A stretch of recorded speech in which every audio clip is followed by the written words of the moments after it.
Hello everyone, good morning. मैं Pravesh Sharma, welcome back to my channel. जैसा कि हमारा लगातार टॉपिक चल ही रहा है संस्कृत भाषा का समृद्ध साहित्य, जिसका पार्ट 1 हम देख चुके हैं। अब हम देखेंगे पार्ट 2। उससे पहले मैं आपसे कहना चाहूँगी कि अगर आपने इस चैनल को सब्सक्राइब नहीं किया है तो अवश्य कर लें और लाइक करना ना भूलें। अगर आपको कोई भी क्वेश्चन समझ नहीं आता और किसी क्वेश्चन के बारे में पूछना है तो कमेंट बॉक्स में कमेंट करके ज़रूर पूछें। तो हम अब तक क्या देख चुके थे, इसके विषय में हम देख लेते हैं कि भारत की जो भाषा है देव भाषा, उसी से समस्त भाषाएं विकसित हुई हैं, इसमें कोई संदेह नहीं है।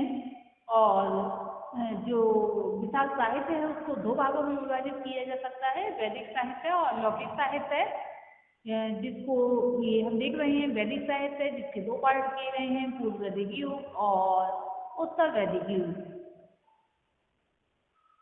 पूर्व वैदिक युग या वैदिक साहित्य के विषय में कहा गया है कि भारतीय संस्कृति के इतिहास में वेदों का स्थान गौरवपूर्ण है। वेद मंत्रियों ने स्वीकार किया है कि ऋषियों मंत्र दृष्टा अर्थात ऋषि मंत्र के दृष्टा हैं।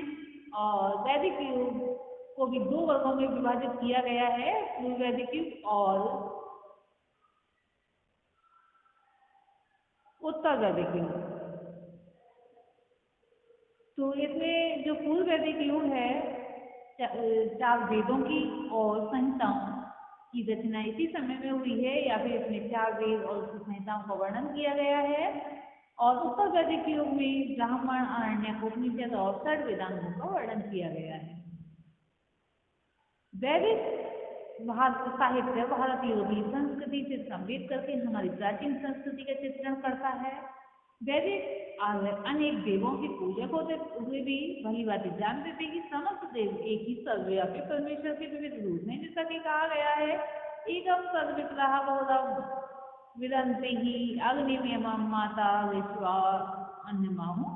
परमात्मा एक है, तभी विद्वानों ने अग्नि, यम, मातृ आदि अनेक नामों से पुकारते हैं।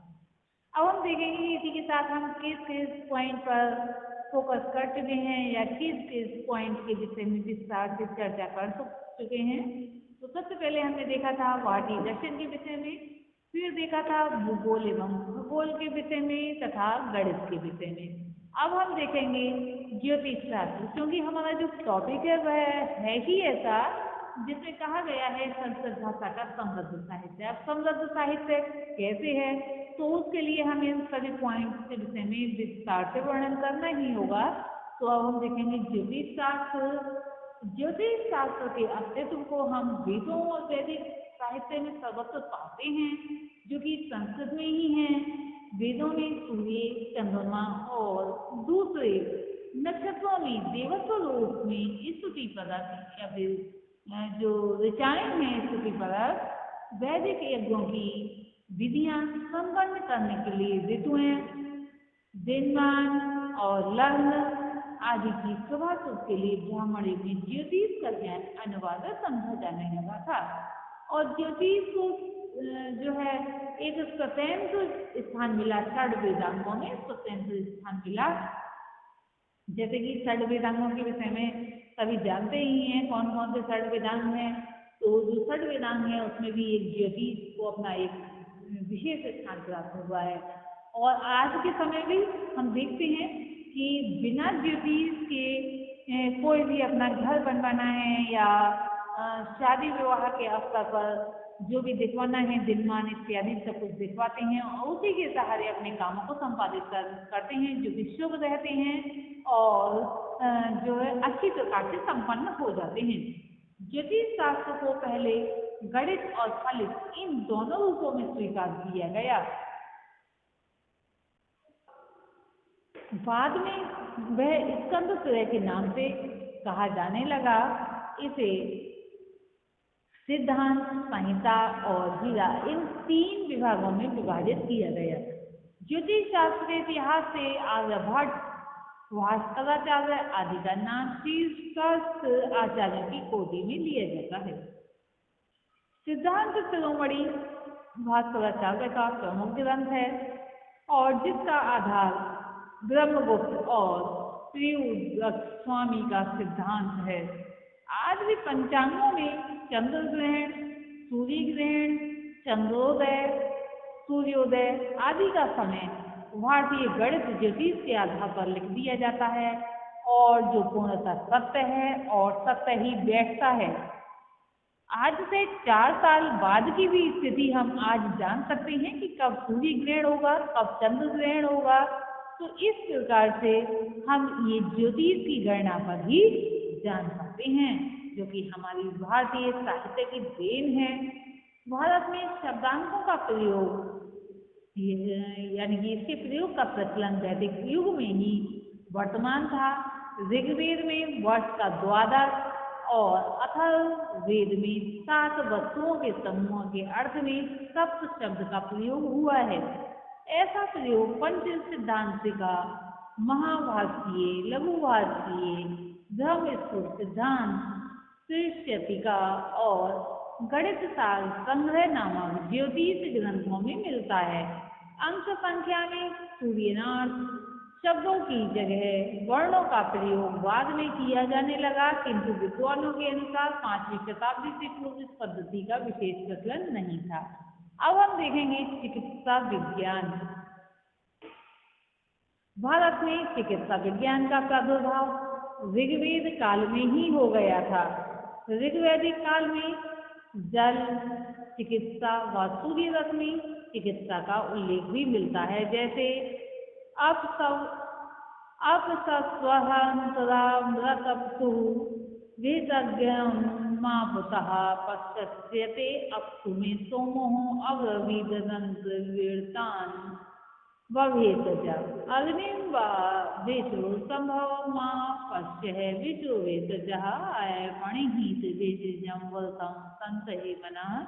इसी प्रकार उस समय अनेक प्रकार की औषधियों का ज्ञान भी विद्वानों को था। जैसे हम एक श्लोक में मंत्र में देखते हैं, या फली नीतः फला अप्रस्यः या पस्पिणीः बृहस्पति प्रसूतास्तः नो पमुर्जन्यः सुवर्षः। ये ऋग्वेद का मंत्र है।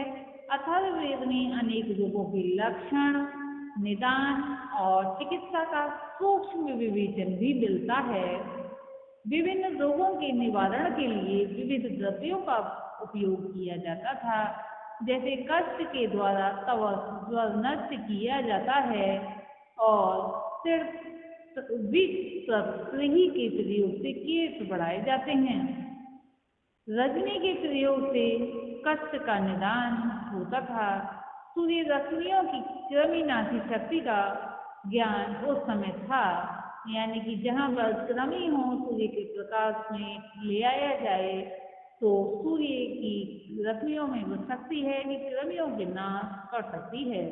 रोहिणी के प्रयोग से टूटी हुई हड्डी को प्रयोग किया जाता था। आयुर्वेद में शल्य साकल्य कार्य चिकित्सा, भूत विद्या, कौमार नृत्य, अग्रत तंत्र, रसायन तंत्र, वर्गीकरण तंत्र आदि चिकित्सा की पद्धति प्रचलित थी। आश्रय, कश्यप, काशी, अग्निवेश आदि अनेक प्राचीन मुनि ऋषियों के द्वारा इस विषय की शिक्षा दी जाती थी। भारद्वाज, प्रवर्तक, चरक, सुश्रुत, जीवक, भागवत आदि भी तत्कालीन चिकित्सा शास्त्र के प्रतिष्ठित विद्वान थे। चरक संहिता आयुर्वेद का उत्कृष्ट ग्रंथ है। यह ग्रंथ चिकित्सा विज्ञान तक ही सीमित नहीं था, बल्कि उसमें दर्शन एवं सांख्य आदि की भी चर्चा हुई है। सुश्रुत संहिता के लेखक सुश्रुत आचार्य धन्वंतरि के शिष्य और चरक के परवर्ती आचार्य थे।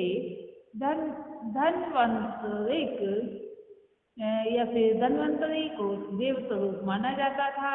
ये 6 भागों में विभक्त है। सूत्र स्थान में सामान्य विषयों का जो है इसमें कहा जाए कि निपुण है।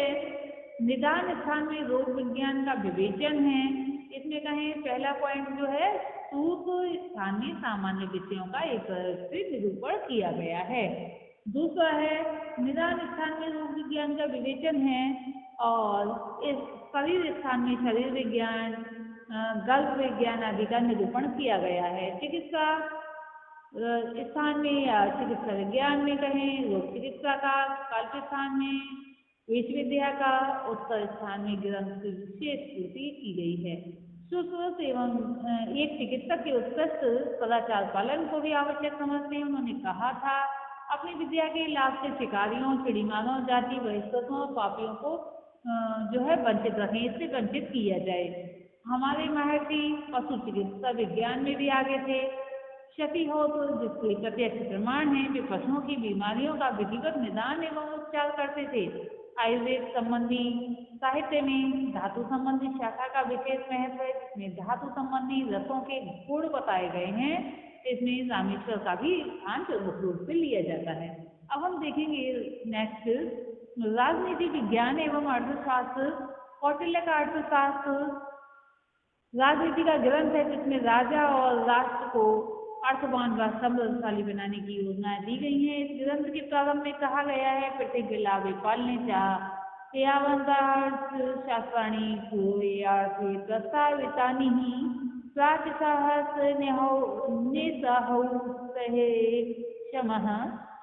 शास्त्रतम। इसमें राजोचित क्रियाकलापों का विवरणात्मक आलोचना है।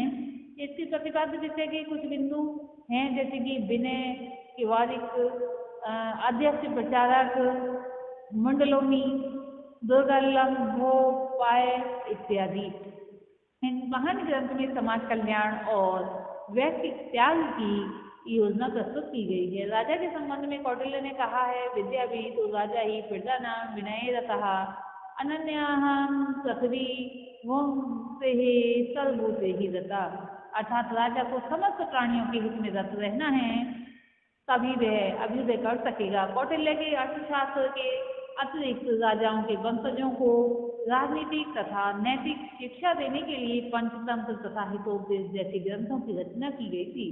अब हम देखेंगे समाजशास्त्र।